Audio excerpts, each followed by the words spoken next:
noite a você, internauta, que acompanha aqui o lançamento da plataforma Servidores Eleições no Facebook e no YouTube. Nós temos aqui, eu tenho à minha direita o Dário Piffer, que é servidor público, especialista do Banco Central, é candidato pelo PPL. Dário, que já nos conhecemos aí de longas datas de lutas no Fonacat lá em Brasília, e agora estamos aqui em São Paulo, divulgando essas ideias aqui de servidores públicos. Mais uma boa noite aí a todos os internautas que estão nos assistindo. Boa noite aqui aos meus colegas de mesa, em nome, principalmente ao Alex, que vem aqui mediar esse debate. Bom, a importância da gente estar aqui concorrendo a um pleito de deputado federal, ao menos da minha parte, é porque eu estou muito indignado e revoltado com o que anda acontecendo com o nosso país.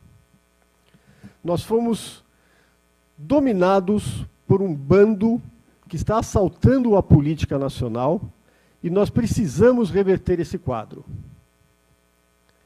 Do ponto de vista que vamos pleitear durante a candidatura e, se Deus quiser, durante a nossa estada no Congresso Nacional, estamos aqui para valorizar o serviço público tão necessário para a população brasileira, que está carente de educação, está carente de saúde, está carente de segurança e está carente de bons serviços. E isso se faz, logicamente, com a valorização do servidor público. Por isso estou aqui representando você, servidor público, principalmente. Mas, além disso, nós precisamos voltar a crescer, trilhar o país no caminho do crescimento. Para tal, nós precisamos melhorar a renda da população, principalmente da renda da população mais carente. Nós precisamos voltar a consumir, para que a indústria volte a produzir e volte a crescer.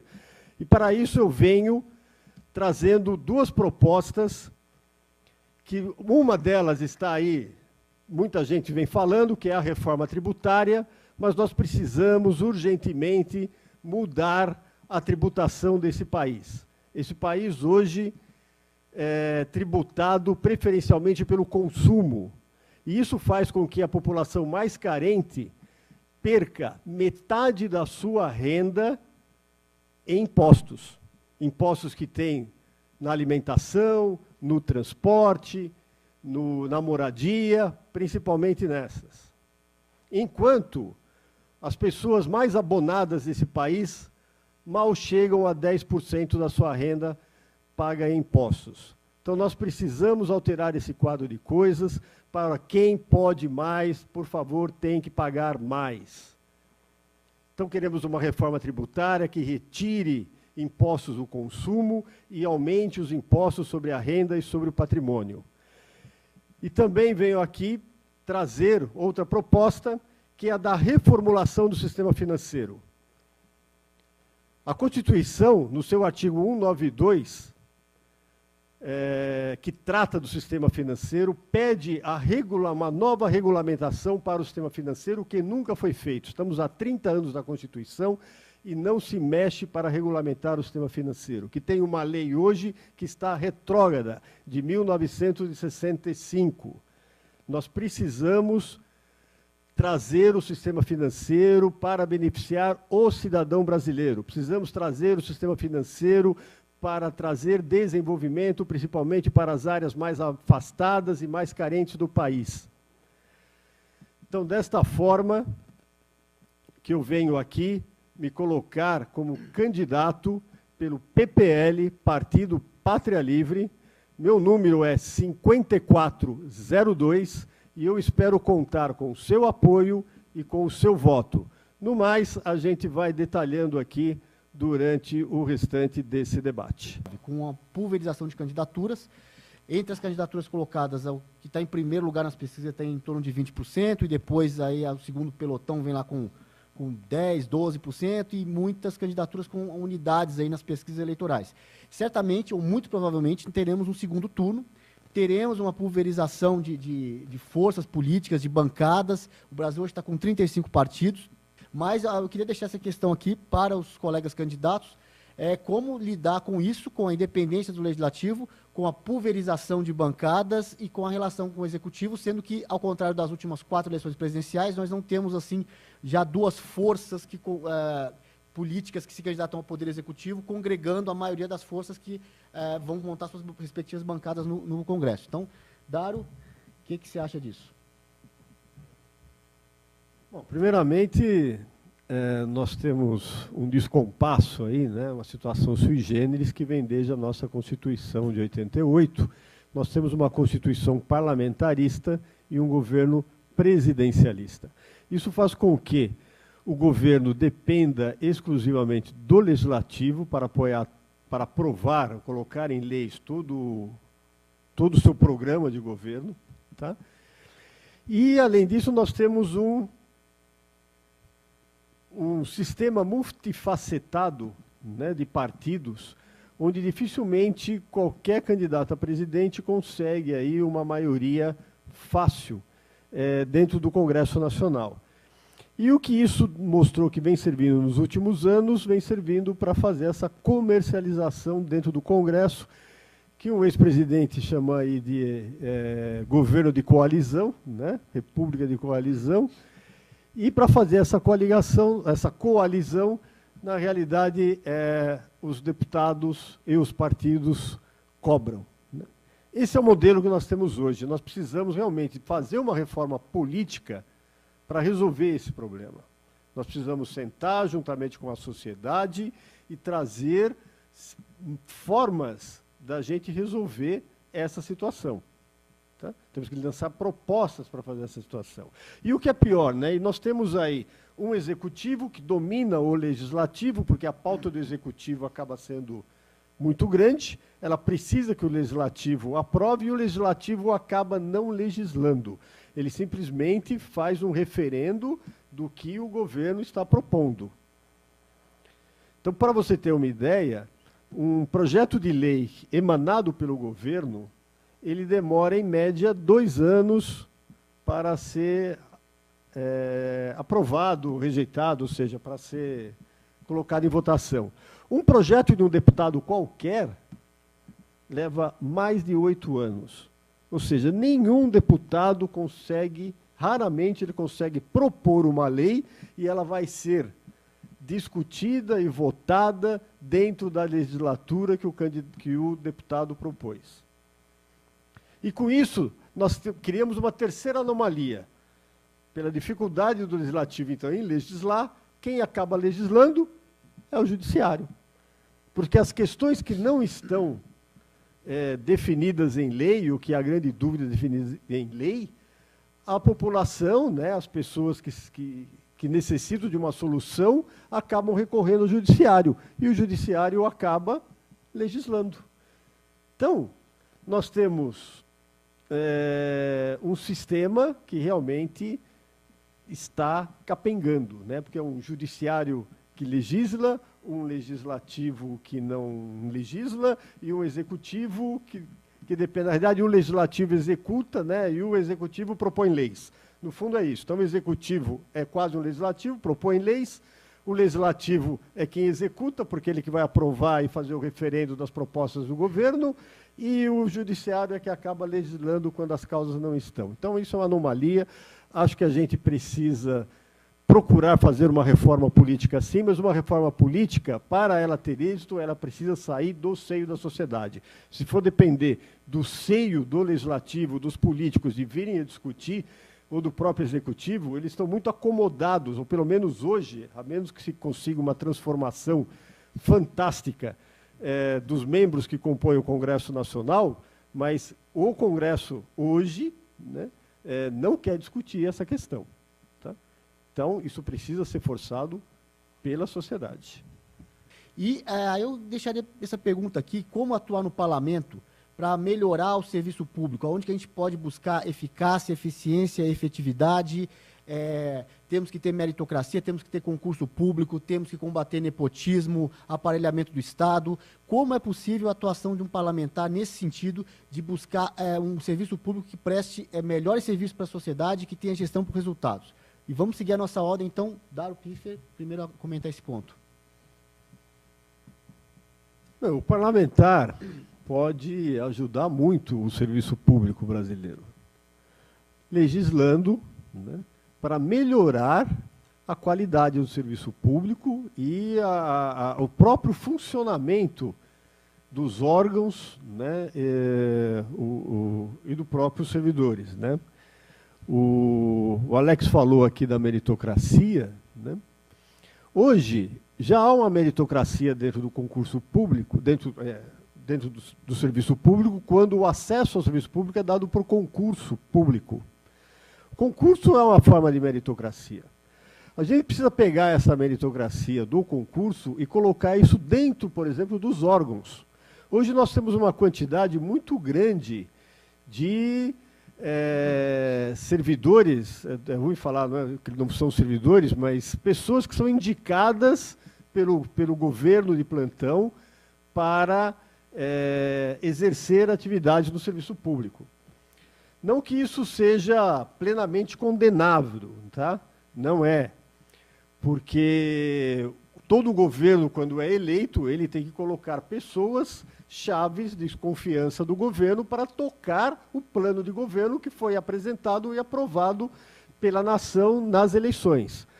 Só que a quantidade que tem hoje no Brasil é muita, é excessiva. Você pega não só o primeiro escalão, você pega o primeiro, o segundo, e tem gente no terceiro escalão também. Nós temos quase mais de 1/5 do serviço público são pessoas indicadas, que não passaram pela meritocracia.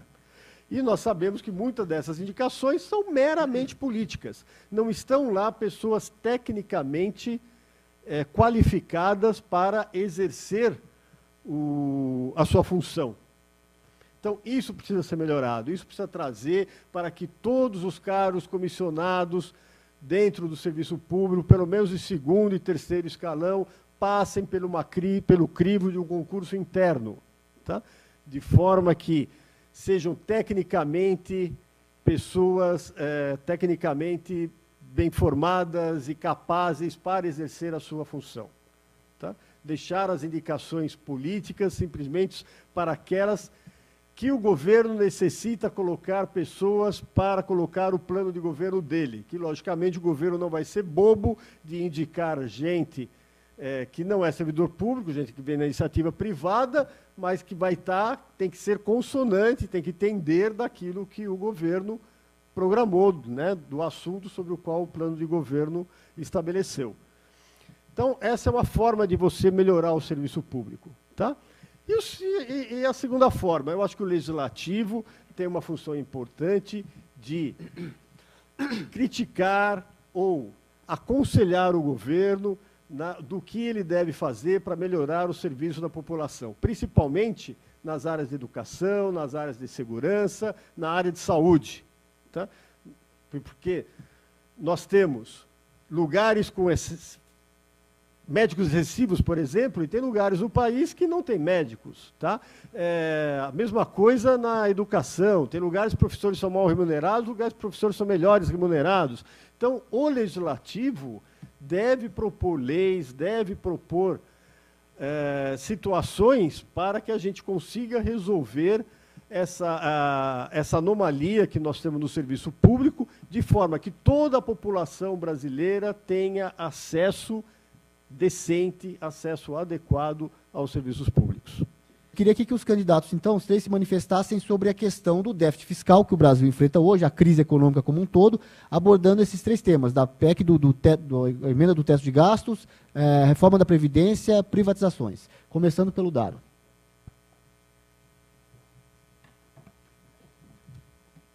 Bom, vamos iniciar pela emenda condicional 95, que é o teto dos gastos. Apesar de ter sido uma medida que caiu um pouco no gosto de algumas pessoas, né? Você não pode estabelecer um teto de gastos puramente em cima da inflação, sem considerar as receitas. Então você está prejudicando o serviço público. O serviço público é o atendimento à sociedade pelo serviço público, não é o servidor público. Tá? Por quê? Porque você tranca os gastos necessários, porque o teto está baseado na inflação ocorrida. A inflação do ano passado foi baixa, 2% e alguma coisa, então o orçamento desse ano aumenta só 2% e alguma coisa. Porém, há gastos do governo, que são gastos obrigatórios, que aumentam mais do que foi a inflação, e como são gastos obrigatórios, aqueles outros gastos que não são obrigatórios vão acabar tendo um aumento de gasto inferior até ao da inflação. Enquanto que, se a receita aumenta, e ela tem aumentado, tá?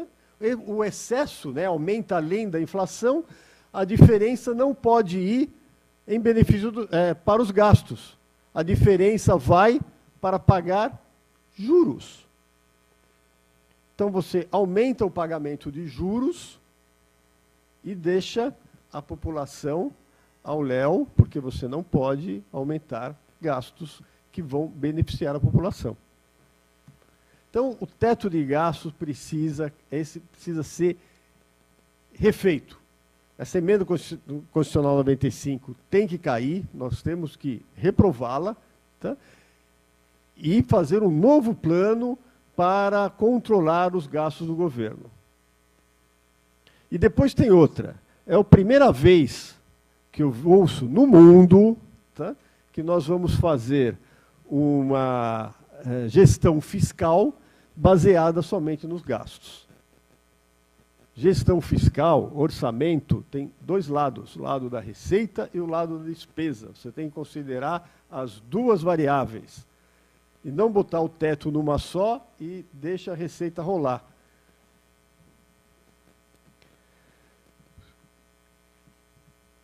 Isso feito, uma vez que a receita já está aumentando, nós vamos descobrir que a reforma da Previdência, ela é totalmente desnecessária. O que é necessário é fazer ajustes na Previdência em função do envelhecimento da população.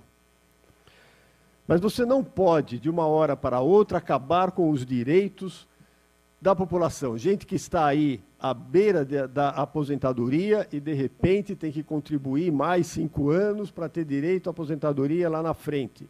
Você entra no sistema, você tem uma expectativa, você programa a sua vida de acordo com aquela expectativa e, de repente, vem o governo, o único que não deveria fazer isso, tá? Ele passa uma rasteira. Não é assim que se administra o país. Enquanto que reformas extremamente necessárias, que podem mudar realmente o curso das coisas, tá? Como reforma tributária, como reforma política, tá? Ficam aí, paradas. Reformulação do sistema financeiro, tudo isso fica aí, parado. Tá? Lembre-se, nos últimos 20 anos, nós vamos, se essa vingar, é a 4ª reforma da Previdência. E reforma da Previdência não se resolve para o orçamento do ano em questão ou do ano seguinte. É para anos. Agora nós vamos começar a ter os benefícios da reforma da Previdência que ocorreu em 2003.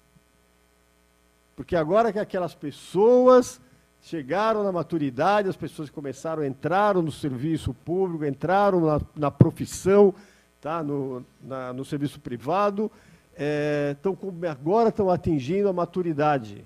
Ou pessoas que entraram há pouco tempo, antes de 2003. É agora que estão atingindo a maturidade, agora que estão atingindo o tempo de se aposentar, agora que começam a vir os benefícios daquela reforma. Então, reforma da Previdência tapar sol com a peneira. Tá?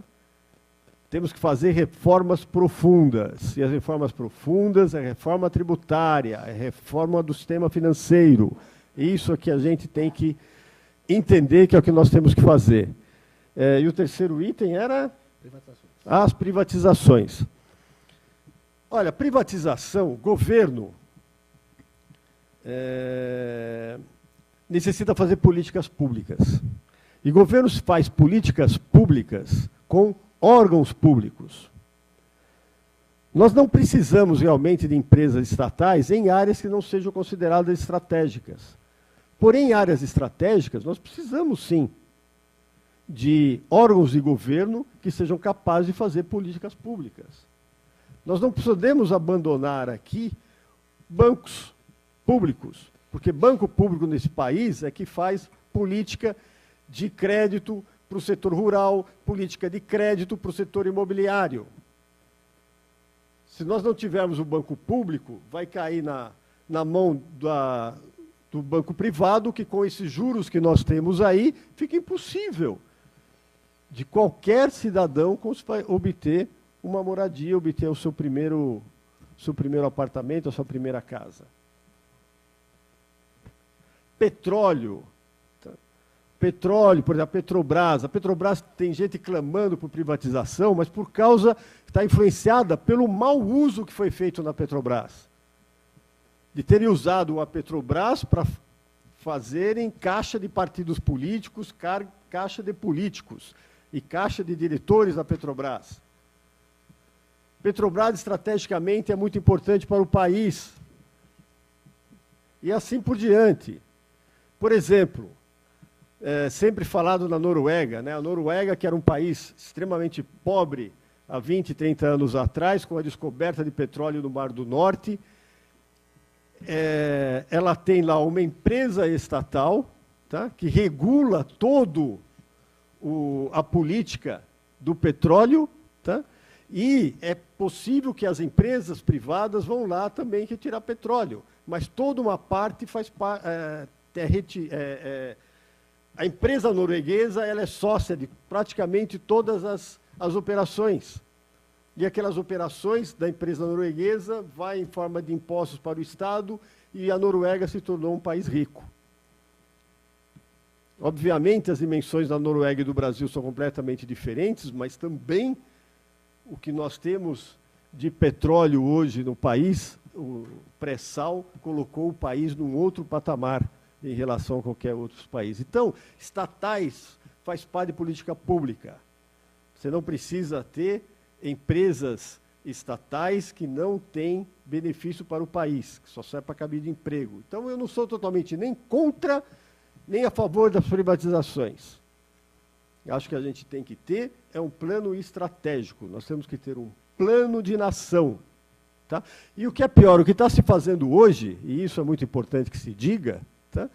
O orçamento hoje, você tem o orçamento que vem das receitas de impostos e você tem as despesas. Como o orçamento ainda está inferior, as receitas estão inferiores às despesas que o governo tem que fazer, o que o governo está fazendo? Vendendo ativos, tá? Privatizando, vendendo empresas, para compensar, para estabelecer um equilíbrio com a despesa. Só que, vendendo o ativo, você perde o ativo. Quando chegar daqui 2, 3, 4 anos, você não tem mais o ativo que pode render dinheiro para o governo. Então, você consegue o equilíbrio hoje, mas isso não garante que você vai ter o equilíbrio amanhã. Você precisa de uma política pública, tá? Para que você tenha dinheiro hoje, para que o governo consiga arcar com o seu orçamento amanhã e assim sucessivamente. Estamos numa crise fiscal? Estamos. Mas podemos consegui-la resolver com reformas profundas e não com cosméticos. Hoje nós estamos tentando resolver o problema do orçamento com cosméticos. Então agora vamos para as considerações finais. Dário Piffer, qual a última mensagem aí para o eleitor e para a eleitora? Nós venho aqui então pedir o voto de vocês, dizendo que, caso eleito, vou trabalhar para mudar esse estado de coisas. Temos que acabar definitivamente com esse cancro que assola o nosso país, que é a corrupção. Temos que ter a coragem, eu vou ter a coragem de ir lá, de denunciar todos os corruptos e todas as mazelas, todos os tratativas, todas as negociatas que se fizerem sobre o bastião de um acordo corrupto. E vamos trabalhar para melhorar o serviço público, para atender melhor a sociedade, tentando dar mais saúde, mais educação e mais segurança, principalmente, que é o esteio que aquela sociedade está precisando. Mas também para que todo o serviço público em geral, para que os formuladores de políticas públicas, para que o pessoal da Receita, o pessoal do Banco Central tenha autonomia e esteja devidamente treinado e qualificado. Nós precisamos voltar a dar treinamento para o funcionalismo público, coisa que foi retirada nos últimos anos. Então, ter um serviço público de qualidade vai ser uma das metas. E batalhar para que o Brasil volte a trilhar o crescimento, tá? Através de melhor distribuição de impostos, através de uma reformulação do sistema financeiro, tentando baixar os juros, de forma que a gente mude esse estado de coisas, né? Que a população possa ter mais renda, através de mais renda a gente pode estimular o consumo, que através da estimulação do consumo nós podemos voltar a ter investimento e voltar a ter uma indústria crescente. Meu nome é Dário Marcos Piffer, sou Dário Piffer no eleitoral, sou do Partido Pátria Livre, meu número é 5402, eu sou engenheiro, sou pós-graduado em economia, tenho mestrado em finanças e estou aqui pondo a minha experiência para ajudar a sociedade brasileira. Por isso, eu conto com o seu voto. 5402.